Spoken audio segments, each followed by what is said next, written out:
What's happening, people? It is Brian, Alsruhe with NeverSay.com, and in today's video, we're reaching to my strongman brethren. I love you guys. I wish there were more of you so these videos did a little better. But despite that, we are going to make a video about how to yoke walk. Now, a lot of people are gonna ask, why should I learn how to yoke walk? Couple reasons. Number one, it is the hardest core exercise you will ever do in your entire life. Number two, it makes all of your other lifts go up. If I could say two things that made my squat go up, you guys just saw that I did a 700-pound squat in the last video. Number one was learning how to breathe and brace. Number two was the yoke walk, because a 700-pound squat doesn't feel so bad when you've walked 1,000 pounds. Plus it builds all that bracing that is super, super important for both your squat and your deadlift. And number three, why you should be doing yoke is because it makes your soul stronger. It does.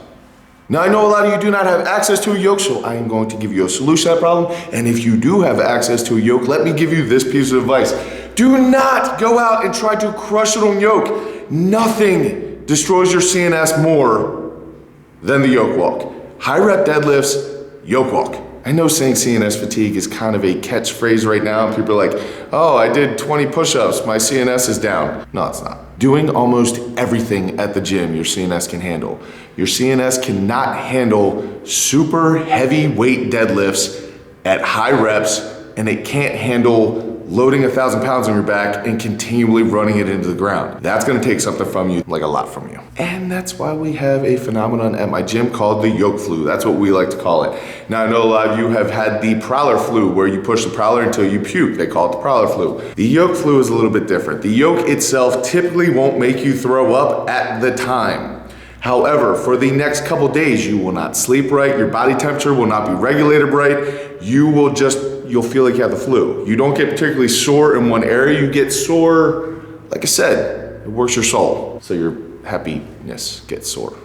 However, like I said, if you perform the yoke correctly, it will do amazing things for all of your other lifts, although it is not much fun, and you need to be very, very smart about how to program it so you do not dig into your CNS like I just talked about. So let's get into actually how to yoke walk.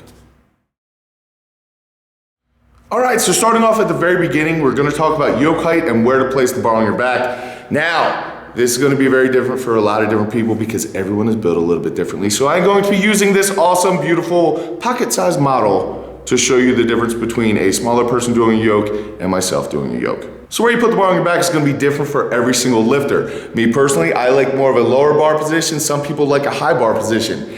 Here's the thing though, you gotta think like Goldilocks. If you're too high, it's gonna fold you. If you're too low, it's gonna slip off your back. So you need to find that area that's just right. Goldilocks, people, heathens, get it together. So once you do find out where you want that bar on your back, stand up with the yoke, and you're looking for 4 to 6 inches of clearance from the ground. Again, your height is gonna greatly determine where this bar is set. But if you get more than 4 to 6 inches of clearance from the ground, number one, you're more top heavy, and number two, the pick is gonna be a lot harder because you're basically doing a half squat to get the bar up there, which doesn't seem like a big deal until you have 1,000 pounds on your back. And if you set it up too low, then the skis are gonna skip on the ground, which number one is hugely distracting, and number two, sometimes will pull the yoke right off of your back. So again, think like Goldilocks. Right in the middle, not too high, not too low, you heathens. Step number two is to engage your upper body. Now you need to be doing something with your arms. Some people like to push out on the uprights of the yoke to gain stability. Some people like to stick their hands on the outside of the yoke and pull in to get some sort of stability. And some people, especially if you're smaller and your arms are shorter, like to push up on the cross member to engage your upper body. But no matter how you decide to go about it, just make sure that your upper body is engaged, because if you have a lazy upper body, it is very much like in the squat or in the deadlift. If your upper body is lazy, this is not going to go well for you.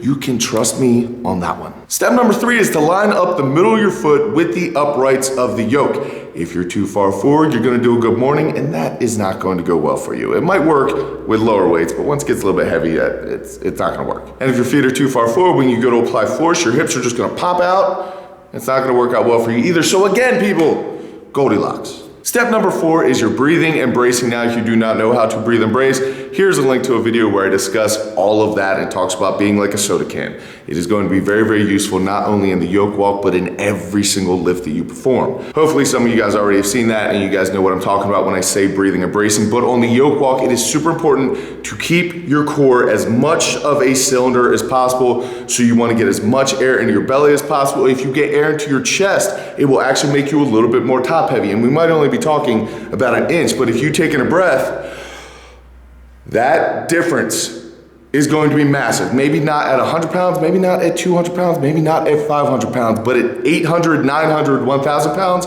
that is going to become massively important. So when you get the air into your belly, you actually become more of a squat and wide individual. That is exactly what you want to be picturing, almost like you are being a petulant child that does not want to be picked up. But once you have your upper body engaged and your feet lined up, you're going to get a huge belly breath, and then you're going to brace your abs outward. This is going to stay engaged the entire yoke walk. If it is a 50-foot yoke walk with turns, it is staying engaged the entire 50 foot. That is going to be massively, massively important, because if you start letting that ab wall collapse, it is going to fold you. A lot of times when you're walking, your body is shaking around like you're having a seizure anyway. And you look stupid. No one wants to look stupid. So you can take breaths, but they need to be inside of that engaged core. They need to be shallow, like you're barely going in and out at all as far as movement of your abdomen. Abdomen. We'll go with abdomen. Yeah, like an ant. Anyway, that is my main cue for the yoke walk, is abs out, abs out, abs out. If you guys ever see me coach someone on the yoke walk, you're gonna hear me saying abs, abs, abs, abs. And all that means is keep pushing that belly towards your final destination, because if that thing collapses and points to the floor at all, you're too top heavy, it's gonna fold you. So those are the basic steps at the beginning of the yoke. Now, I want to go into some tips. Number 1, your pick is gonna be easier if your feet are wider. However, that is not gonna make your walk easier, because your first couple steps, if you pick wide, yes, it's gonna be easier. But then your first couple steps, you're gonna be like walking on railroad ties, trying to work your legs in until you can get your legs underneath your hips so you can move at a quick velocity. The yoke is all about speed, people. It's not about weight. It's not about being pretty. It's about how quickly you can get from point A to point B. So if your legs are that wide, it's not really an athletic position. You would never try to get in a foot race with somebody and start out with your legs this wide. You start out like this. This is as fast as possible that you can get from point A to point B. I tell people to do the exact same thing on the yoke. So bring your feet in underneath your shoulders, almost into your walking stance. It might make the pick a little bit harder, but that is part of how it goes. But now when you decide to start moving forward, your feet are going to be already underneath you in a supportive manner, and you can start getting that direction forward instead of chopping it in with your feet before you can really start picking up speed. Hope that makes sense. Some people like myself, if the yoke is lighter, will actually stagger their stance so that when you first pick up the yoke, your very first step, you're already falling. As you go to pick, that yoke is driving forward and you are stepping to catch yourself, and that already gets you moving while the clock is going. It's a lot faster, but again, at first, I would just work on bringing your feet underneath your hips for the pick. Tip number 2, like I mentioned in the first part, you're going to want to be pushing your abs outward. While you're pushing your abs outward, your upper body is still engaged, whether it be pulling in, pushing out, or pushing up. But then I want you to start thinking about going on an angle. So if you're pushing up on the bar, you're pushing up and forward at the same time. If you're pushing out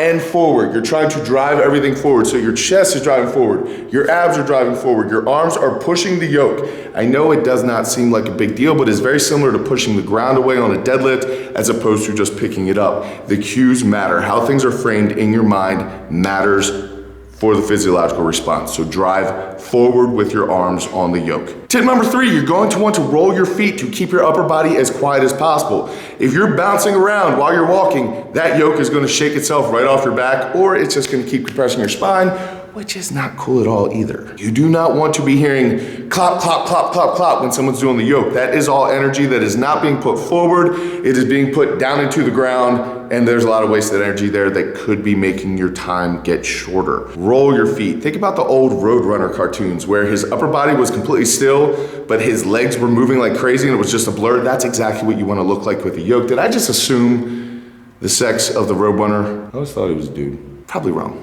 I feel like I might be wrong. Anyway, roll your feet, people, and keep your upper body still. Tip number 4 is massively important. So many people will drop the yoke right before the finish line, and the reason why is because they are looking at it. So while you're walking and the finish line is in the distance, your eyes are up, your chest is high, you're moving towards that, you're staring at the finish line. Do not stare at the finish line. I do it too. I am so guilty of this, it's not even funny, but I'm also guilty of dropping a yoke like 3 feet before the finish line, a little bit more than I'd like to admit. But if you look through the finish line, then you can keep your chest high. If you're walking, the body is always gonna follow the head. And if as you're walking closer and closer to the finish line, your brain starts looking downward, the body's gonna follow the head. You have a really heavy weight on the top of your shoulders. If you start bending forward, it's going to go down. If you keep your chest high and moving forward, the yoke will keep moving forward. You guys can figure out when you've crossed that finish line, just go through it, carry through. Like when you're a little kid playing baseball and you ran through first base. They swore that was faster, I still don't believe it. But keep your eyes focused up on a point that's further out in the horizon so that you can just blow through that finish line, no problems at all. That is a massive one. You're welcome. So I train the yoke in a couple different ways. Typically it's super heavy for short distances, fast at the top very minutes with low rest periods at a moderate weight, or very light for long distances, just like I do with farmer's handles and things like that. But please do not send me questions asking where you should put it in your program or where it fits or what day, because that is going to change so drastically from lifter to lifter with what the other demands that they're putting on their central nervous system is, or what your goals are. Guys, you're gonna have to figure it out. It's gonna be a lot of trial and error, and trust me, this is going to be a hard trial and error. Now, I want to tell you guys what to do if you do not have access to a yoke. I would not recommend that you load a barbell and you stick it on your back and you start walking. Do not do that. If you mess up and you trip, the beauty about a yoke is that if you fall forward, the weights are immediately caught. If you have a barbell on your back with 350 pounds and you're walking across the parking lot and you trip and you fall forward and you can't get that thing above your head, you're going to die.